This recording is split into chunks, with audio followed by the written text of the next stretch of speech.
全ゼロ仮説検証エレンの3段目は長押し連打編。こんにちは、コバトーンです。エレンの3段目は長押ししたり連打することによってヒット数が増加すると説明に書かれています。なので知っている人も多いでしょう。実際プレイしていて連打していると長くなっている感じはしました。ただどれぐらい長くなっているんでしょう。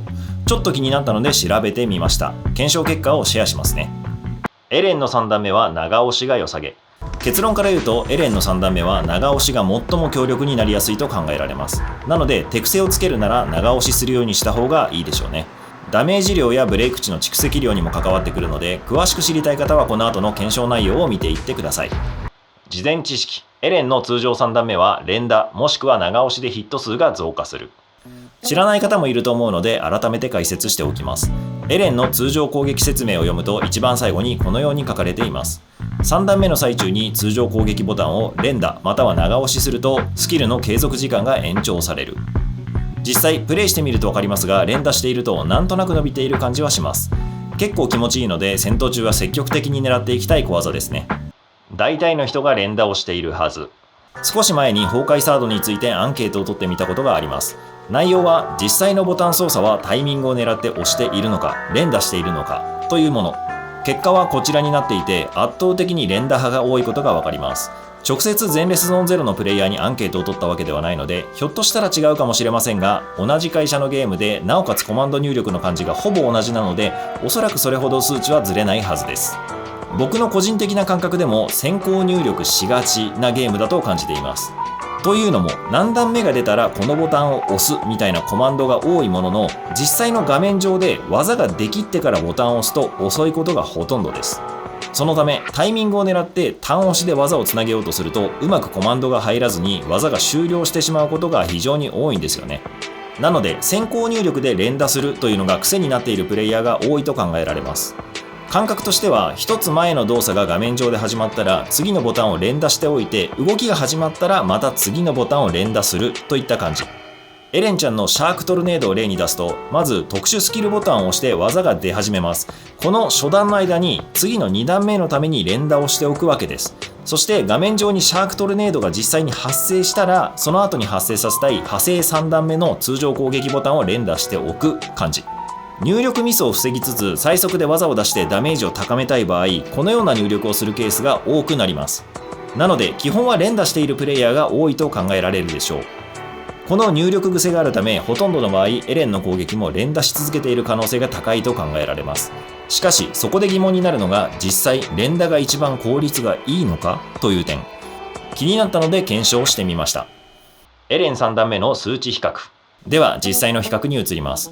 環境は VR 訓練場を使用。敵はデフォルトで用意されているディルウィング。動かれるとめんどくさいので敵の行動 AI はオフにしてあります。敵のレベルは50。僕のエレンちゃんのステータスはこんな感じです。この状態で体力最大の敵に通常3段を打ち込んでみて比較を行います。まずは単押しで通常3段。敵の体力とブレイク値はこのようになりました。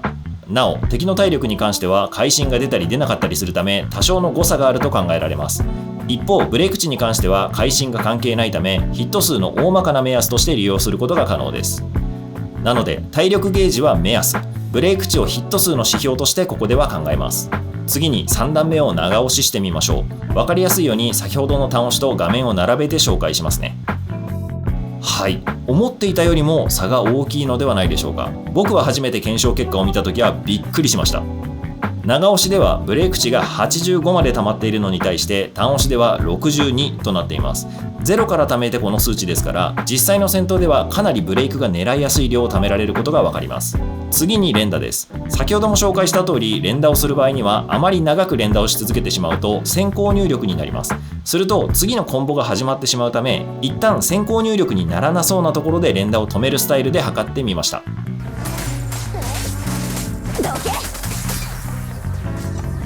結果はこんな感じ。ブレイク値は78溜まっていますね。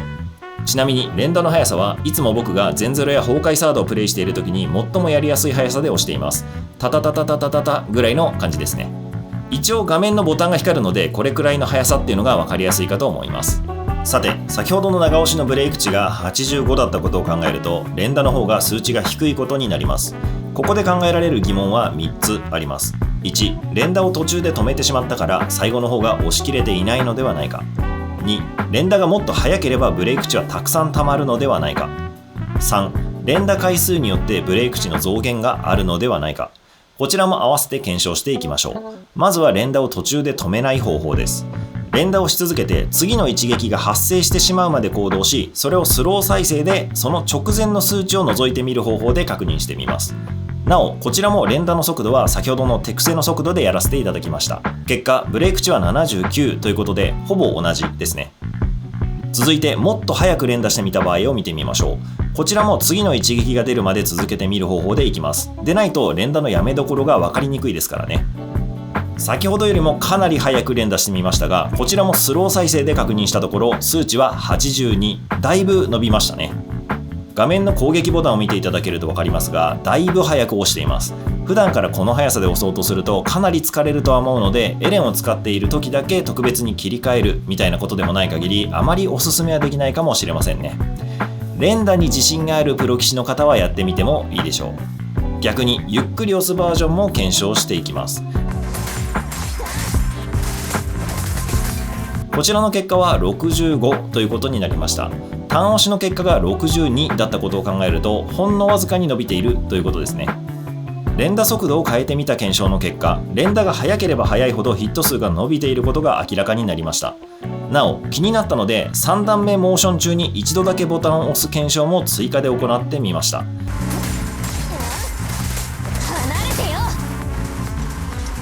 結果はこちら。ブレイク値は65ということで、低速で連打した時と一緒ですね。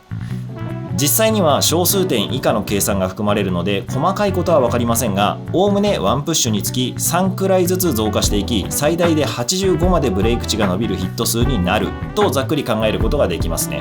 なので多分ですが、この多段ヒットしている時に7回から8回くらい連打を行うことができれば最大値に近づくものだと思われます。まとめ、エレンの3段目は長押しを行う方が楽。改めて最後にポイントをまとめておきましょう。エレンの3段目は連打を行うことによってヒット数を増加させることができ、それに伴いダメージ量とブレイク値も増加します。中でも長押しによって3段目を発生させた際のダメージ量が最大となり、単押しで発生させた場合から 37% ダメージとブレイク値が増加します。この際のヒット数は連打速度に依存しており、速度が速ければ速いほど最大値に近づけます。おそらくですが3段目発動中に8回前後ボタンをタップすることができれば最大値になると考えられます。というわけで、普通にプレイする上では長押しを使用した方が楽そうですよね。連打がめちゃくちゃ好きで連打に命かけてるんじゃいっていう場合を除いて、楽して高ダメージが出したいなら長押しをするのがいいでしょう。次の技への先行入力の分も考えるのであれば、ハサミが回転切りを終えて手元に戻ってくる段階くらいから次の入力を連打し始めるというのが手癖として最適な気がします。いずれにしても長押ししておく分には損がありませんから、自分なりのタイミングを測りつつ長押しにチャレンジしてみるといいのではないでしょうか。というわけで検証結果の報告を終えます。それでは今回の情報もあなたが全レスゾーンゼロを楽しむための一助として参考まで。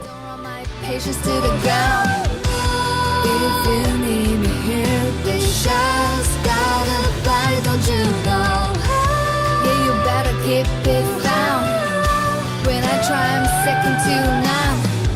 You will get to say hello to my jaws. It's just gotta bite, don't you know?